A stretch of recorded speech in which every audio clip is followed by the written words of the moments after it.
Bagong simula, bagong pag-asa. Dahil tatikayat nga iparik na ti National Anti-Poverty Commission kan Department of Social Welfare and Development. Kagitan ti pangipaida iti agrup 1.9 million pesos a financial assistance para kadagiti peace advocates. Asigdud akamang ti makakanigid a grupo ijay Cagayan. Ada report ni Dayan Monica Tukay. Naipaima kadagiti 193 a former rebel iti Cagayan ti tulong pinansyal, maban iti insayang kat ti Department of Social Welfare and Development Region 2, kan National Anti-Poverty Commission a handog pag-asa, ceremonial assistance to 193 peace advocates for peace building and community transformation sa Jay Curva, Pamplona, Cagayan. Pinasatanda ito ni NAPSI Chair Lopez Santos III. Dagiti na sa nga individual kat maawagan itan kas peace advocates tapno may panamnama ti agtultuloy a panangitan dududa iti kapya iti probinsya. Pasat da ito iti anti-insurgency program ti nasyonal a gobyerno para iti narimat a masakbayan dagiti sigod akamang ti CPP NPA.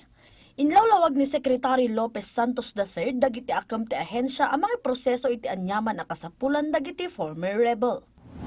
Ilan ba tayo na-recognize sa mga local government units at sa ating mga basic sectors?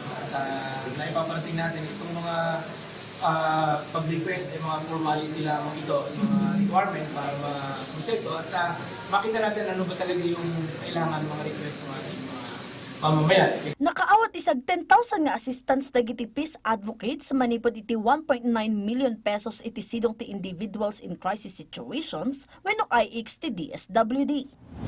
Ito lang yung panimula.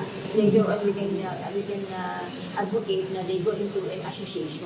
No? And then later on, pwede natin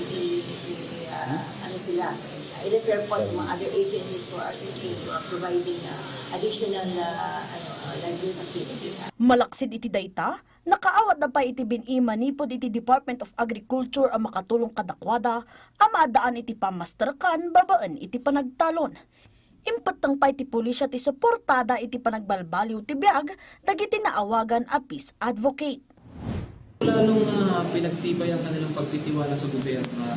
Ang gobyerno hindi nagpapabaya sa kapakanan ng bawat isa, lalong-lalo yung former rebels sa mga kapatid natin na nasa kabilang panig. Kabayatan na, impakaawat ti NAPSI, abi mabanti poverty incident, kinalabaawanan ti pre-pandemic poverty incident iti Region 2. Kaya't nasauan, epektibo ti implementasyon ti nagduduma a programa ti ahensya.